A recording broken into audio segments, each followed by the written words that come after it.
Does your dog love hunting more than you? Your dog may be 20 meters away from you and might as well be on another planet. You call his name once, twice, 3 times. Nothing. His eyes are fixed on a point you can barely see, muscles tense, breathing faster. And then, in a split second, he's gone. A rabbit, a deer, a bird, something that moved. And you? In that moment, you simply no longer exist for him. No recall works, no treat interests him, not even your voice reaches him. The voice he has known since he moved in with you. It's the same dog that sleeps on your couch in the evening, licks your face when you're sad, waits at the door when you come home. What happened to him in that moment? Many dog owners ask themselves the same thing. Am I not important to him? Was all the training pointless? Did he just forget me? And then comes the question that hardly anyone dares to ask out loud. Does my dog love hunting more than me? Today we'll give you the answer, and we promise you, the challenge is not where most people look for it. Not in his mind, not in his training, but deep in his brain, in an ancient system that even you cannot simply switch off. But once you understand what happens there, everything changes. Your expectations, your training, and probably your relationship with your dog. So, stay tuned and listen carefully. The instinct. Let's start with the foundation. Why do dogs hunt at all? The answer lies in their origin.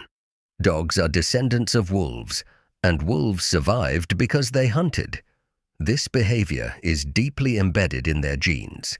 It's not disobedience, it's not bad training, it's instinct. And most importantly, hunting follows a clear sequence.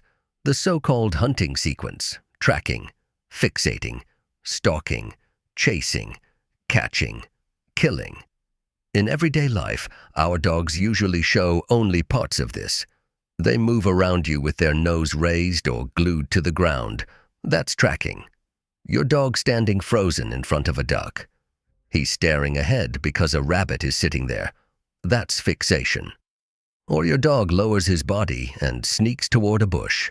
That's stalking. Especially unpleasant. Your dog chasing joggers or cyclists. That's chasing. The chain is always the same. It just starts or ends earlier. And most importantly, these sequences cannot simply be trained away, because instinct remains. What can you do? We'll get to that. First, let's solve the mystery of why your dog starts hunting at all. The hormone rush. We come to the crucial point, the part that explains everything. The moment your dog perceives prey, his body releases a real cocktail of hormones. This is deeply rooted in science and does not begin with social behavior like feeding a pack. It is deeply embedded in the body of every hunter. It is part of his metabolism. Think of it like a switch being flipped. First, adrenaline.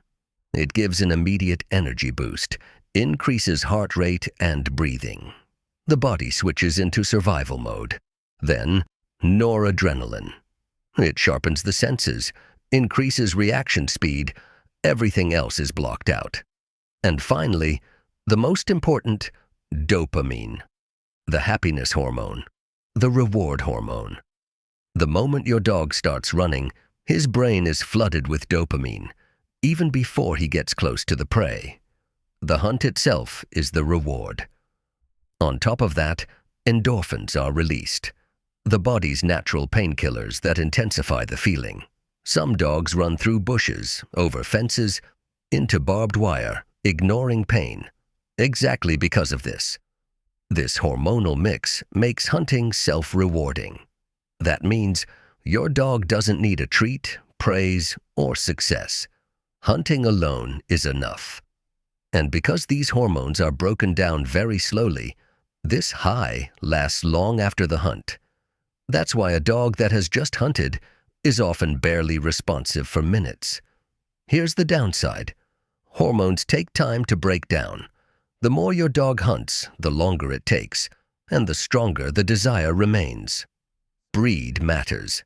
Not every dog hunts the same way, and that's no coincidence. For centuries, humans bred dogs for specific tasks. Sight hounds were bred for speed and visual hunting, scent hounds for tracking, pointing dogs for fixation and indication, terriers for relentless pursuit. The result?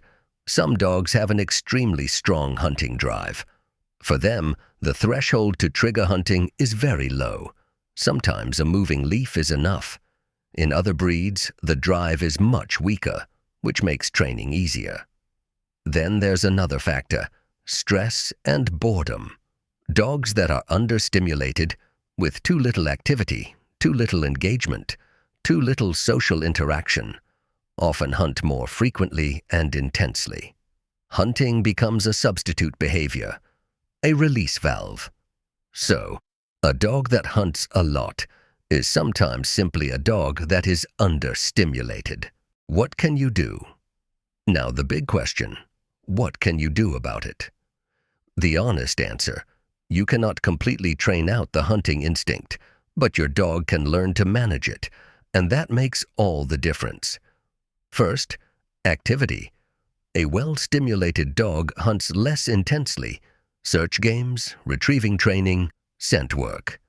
All of these stimulate your dog's brain without needing real prey. Especially breed-specific activities help a lot. Second, anti-hunting training. This is not a quick fix, but it works. You learn to recognize triggers early, tracking, fixation, and intervene before the hormonal wave takes over. This requires patience, consistency, and ideally, the help of an experienced trainer. Third, management. In areas with wildlife, a long line is your best friend. It gives your dog freedom, protects wildlife, and protects your dog from himself. In short, you will never turn a hunting-driven dog into one that has no interest in hunting. But you can turn him into a dog that listens to you despite that interest. Final answer. So back to the original question. Does your dog love hunting more than you? No.